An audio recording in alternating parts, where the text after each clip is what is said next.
definitely sundalong mga Amerikanong gumagala sa Davao City openly. Kamintong, ito'y sa dahilan na gusto nilang wasakin ang ano pa mang political influence and infrastructure that supports the Duterte. Parang walang habas with impunity ka, Eric. This is very disturbing. This is very alarming. At talagang nakakasukan na ka, Eric, no? And I'm very much frustrated na, yung mga kababayan natin talagang hindi pinapansin. Ito, halos sinlaki na to ng mga single seat aircraft. At malalaki na to. Kaya nga, unmanned aerial systems to kasi nasa loob niyan ay iba't ibang klaseng leading edge, cutting edge technologies, no? Kaya po kapayapaan ang panawagan po nating lahat dahil peace is for all humanity, not for one superpower or another. Kaya po ituloy natin ang pagtataguyod po ng kapayapaan, mutual understanding, at forever peace po so that we can have forever prosperity for all humanity and for Filipinos, of course. Ayun, klaro. Attorney Basantog, same question. Binabrand tayo ng mga propagandista ng China, walang pagmamahal sa bansa, mga traidor at mga tauhan ni Digong. Yes.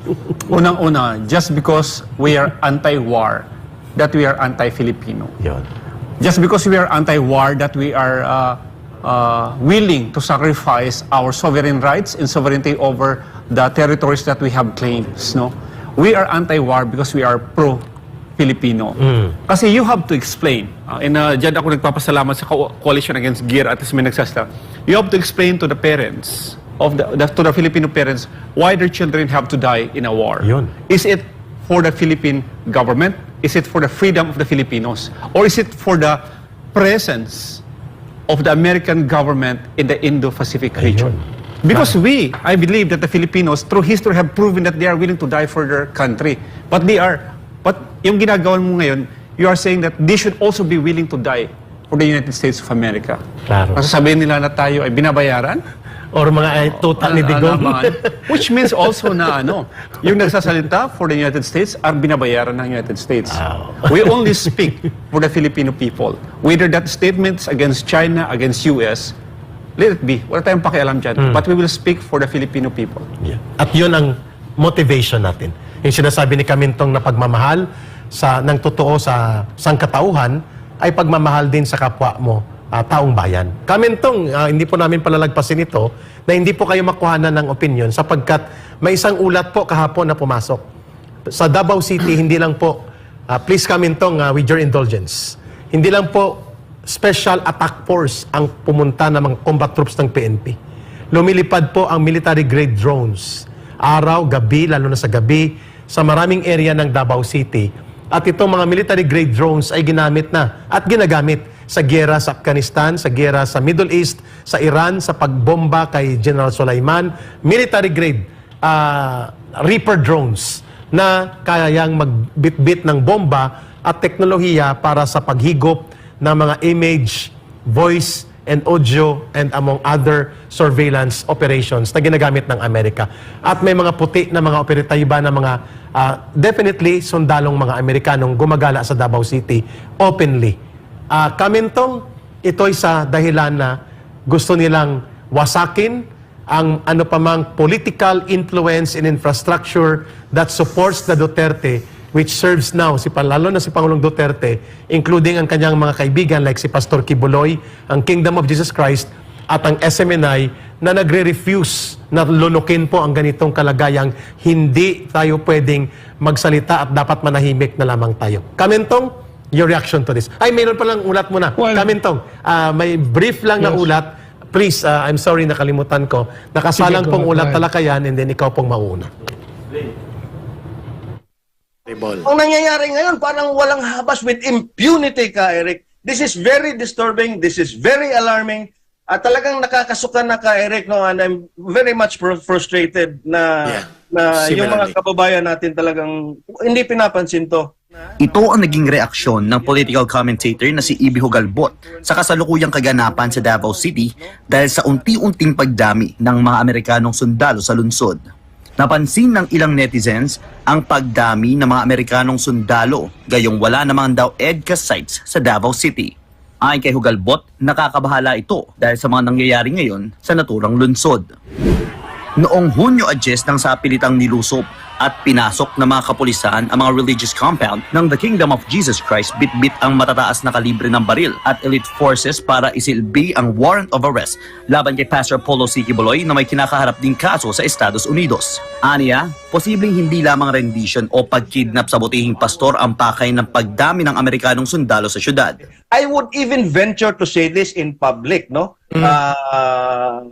Matamaan na kung sinong matamaan dyan ka, Eric. I would like to connect it to the impending ICC warrant that may be issued in a matter of time against the sitting Vice President Sara Duterte, ni PRRD at kung sino-sino pa.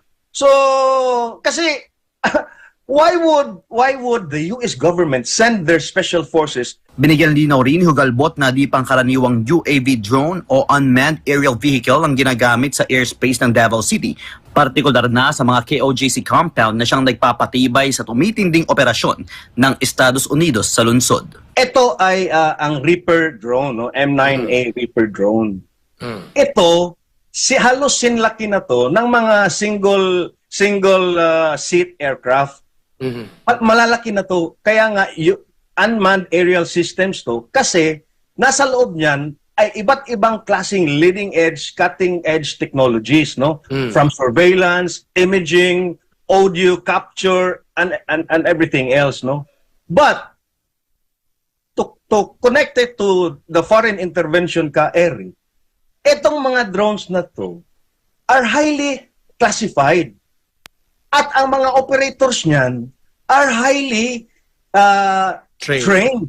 And when drones like this are flown, you do not assign it to somebody without the proper top secret clearance. Sa video ay makikita rin na mga US troops na malalaking tao na kung ituring pa ni Hugalbot ay di ordinaryong sundalo sa Amerika.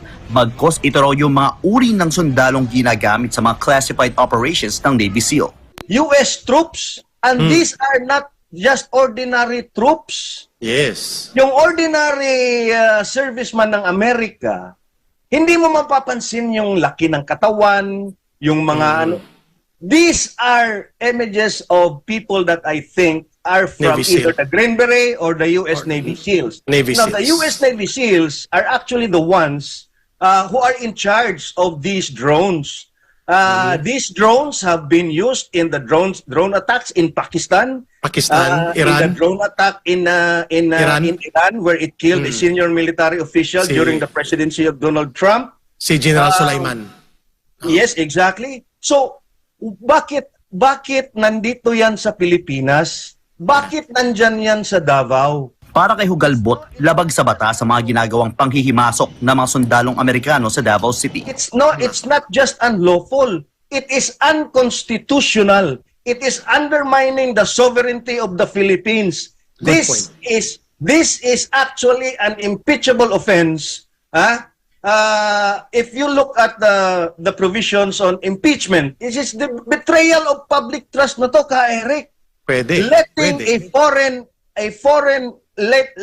a foreign country run military and intelligence operations in your own land and beside the airport.